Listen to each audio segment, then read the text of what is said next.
The Mini GP70 class is up next, and earlier I spoke to the winner last time out, Josh Watley.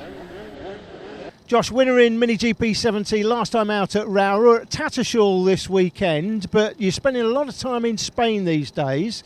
Just tell us what's going on out there, how you're enjoying it. Well, I signed a contract with FAB 55 for this year. We're riding the Moto 4, and this season's been good at the moment. I'm 5th at the moment, and I qualified 11th and finished 3rd in the last race, so I'm happy with that, and yeah, it's a great championship. And tell us about all the sponsors you've got on your suit. Obviously SRS International we know, but who are the other sponsors, and how important is it for somebody at your age now to be picking up the sponsorship? If you get sponsors now, they're just going to help you throughout your career, and these sponsors are mainly my team sponsors, but I don't know if we can get some of my other sponsors, but yeah. And this weekend at Tattershall, what are you hoping for this weekend in Mini GP70? Hopefully a win, as always, but yeah. Okay, well, good luck. Thank you.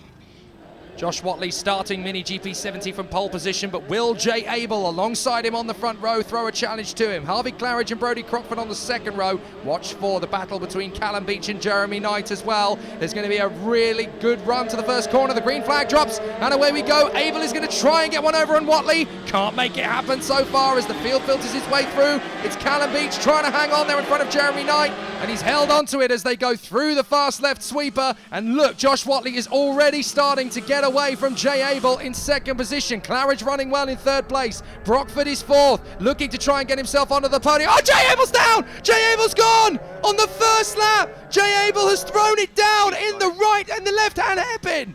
Oh, that is absolutely gutting because he has been absolutely on it. I mentioned earlier on in the Mini GP50 race, he's still going, Jay. He's right at the back of the field though. Yep.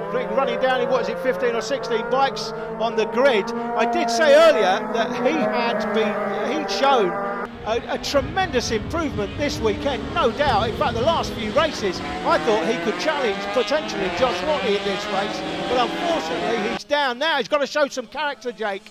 He got the bike back up, he ran back to the bike immediately, didn't have a tantrum, didn't throw his arms in the air, got back on the bike with some assistance. He's back on track, he's 15th.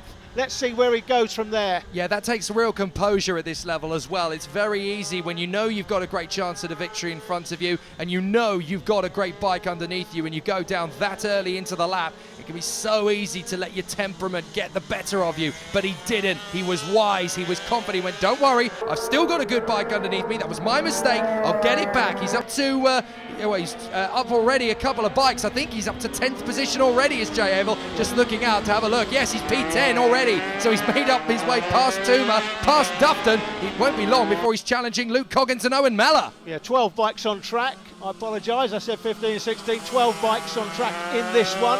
So he's down the back of the field, but he's making his way through. There's Louis Rendell as he battles his way around the circuit in front of Callum Beech now. So Rendell getting a good start there to move up into P5, and that will be a really good position for him if he can finish there. Callum Beech in front of Oscar Pinson. Behind them we've got the Coggins Mellor Abel squabble. Now that's interesting. Jay Abel already straight back into the action. He is not going to rest on his laurels now.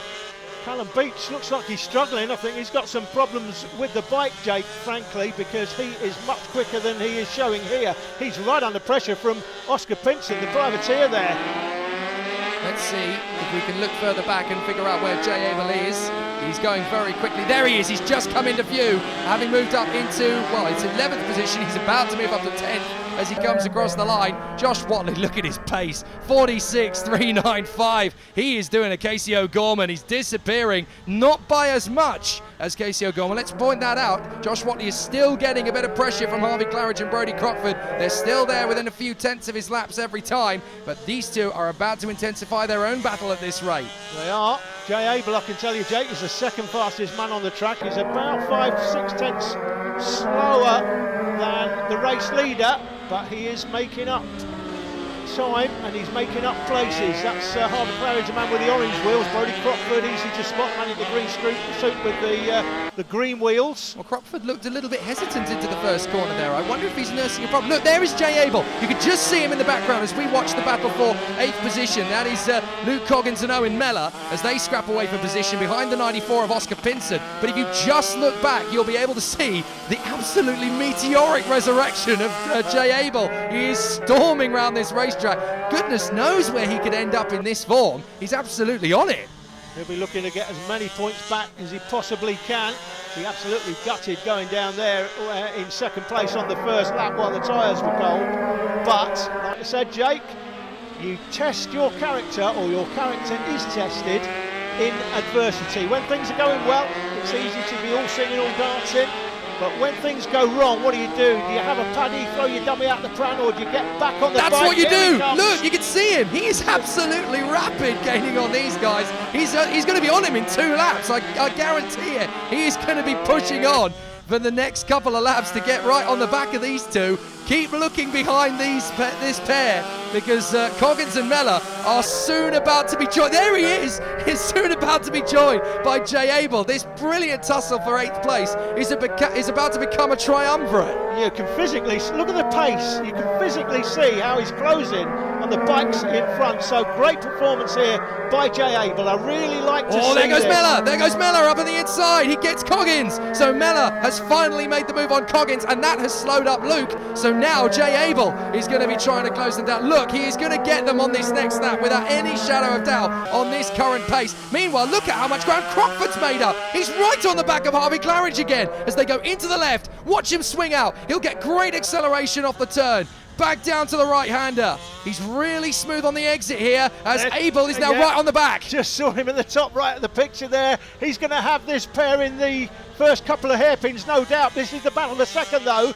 Battles all the way down the track. We're trying to keep an eye on Jay Abel from the drone. You can see him making up places. But this is Harvey Claridge, Mini GP50 champion. That's Josh Watley, the race leader. That's the lead he has over Claridge. Claridge goes Is it that mechanical, or is he just get back on, Harvey? Get back on, mate. Get back on. The bike is all right. The bike is all right, so he's able to keep it going. Did he just hit a wet patch, maybe? I know it's a bit damp here today. I think he's gone in just too deep on the brakes, and he's had to run off the track, and he's kept it sensible. Well, he's managed to keep the bike upright on the grass. But he's well down now in 3rd place, now under pressure from Jeremy Knight. Yeah, and Jeremy Knight knows he's going to be vulnerable. He knows that these first few corners he'll be trying to get himself back into position. He'll be kicking himself, he'll be beating himself up in the helmet. Why did I do that? That is such a ridiculous mistake to make in that battle. And Knight is going to be absolutely on him if he gets a good line out of the turn. He is going to be very strong in the next couple of corners. So let's see if Jeremy Knight can get one over on Harvey Claridge. Meanwhile, Crockford, he thinks Christmas has come early. Now there's Jay Abel. He's already got past Owen Mellor. Already got past Luke Coggins, I should say. It's Owen Mellor who he's now trying to overtake. Meanwhile, look at Jeremy Knight. He is really pushing on to Harvey Claridge. There is Abel. He's got past Mellor. Through turn 1, great performance, great attitude. Like to see that. Picked the bike up. He's got on with it. He's not moaning, not complaining. It was his mistake. He went down low side, but picked the bike straight up with some assistance from the marshals. Got back on, and off he goes. The race leader's just gone past the back marker. Yeah, he's now up to P8 is Abel. Here comes Knight having a look to try and get past Claridge, who runs deep again. Knight is through. Knight gets through. Now, is that because Claridge has a problem developing, or perhaps Jeremy Knight was just able to catch him unawares? But Knight gets through, no problem. Claridge struggling now as he runs in 4th position behind Jeremy Knight. So 3rd place for Knight, 4th position for Claridge, and it's up to Harvey to try and take this position back. It looks like Claridge is going to set about him as well. He's not accepting 3rd place, not at all. Harvey Claridge, he's no quitter. But Jeremy Knight, this is the best performance we've seen from Jeremy. He has been getting progressively better and better as this season has gone on over the last year or so, in fact. I was just going to say, Claridge pushing very hard there. He actually took far too much curb, almost lost the bike altogether. That's how hard he's pushing to try and get Jeremy Knight back. And it's important that he just coaxes himself around these next few corners to build the rhythm back up again. It can be so easy to give yourself a ticking off. Now we look back, Now that is still going to be Louis Rendell in 5th position behind these guys. Callum Beach and Oscar Pinson will be next, but the bike behind them is Jay Abel in 8th position. No, that's Claridge down! Claridge is down, pushing so hard, trying to get the place back, but Harvey Claridge has gone from 2nd to 3rd to 4th, and now he's out of it. What a disaster. Josh Watley looking good out in front. As far as he's concerned, there's not going to be any cheap mistakes from him today. He's going to keep it pushing on and have a great run. Now the yellow flag is stationary, so it is turn 1 that Harvey Claridge retired. Oh, that's Owen Mellor! Owen Mellor's pulling off now. What is going on here at Tattershall? Looks like he's got an issue there, but this man, Jay Abel, may fill his boots here. He's Look, he just swept past Pinson. Sweeps past Pinson. He's looking for a top 5. This is absolutely amazing from Jay Abel. It just keeps on pushing. Now there's the man in 2nd now, Brodie Crockford, probably thinking Christmas has come early. He's out on his own, trying to keep up tabs with Josh Watley, but a very strong 2nd place, looking good for him at the moment. Jeremy Knight there in 3rd place, and that retirement from Harvey Claridge has moved Louis Rendell up into P4, so he's looking for a good position here. 5th place at the moment is Callum Beach, but at the pace that Jay Abel is on, he might not be able to stay there. He's got to push on going into this last lap. There is Josh Watley, just balancing the bike so beautifully through this first lap. Look, he's not even pushing it to the apex. He's just keeping himself upright. He doesn't need to push. He can just coast it home. Yeah, great performance once again by Josh Watley. We spoke to him earlier. He's been spending a lot of time out in Spain.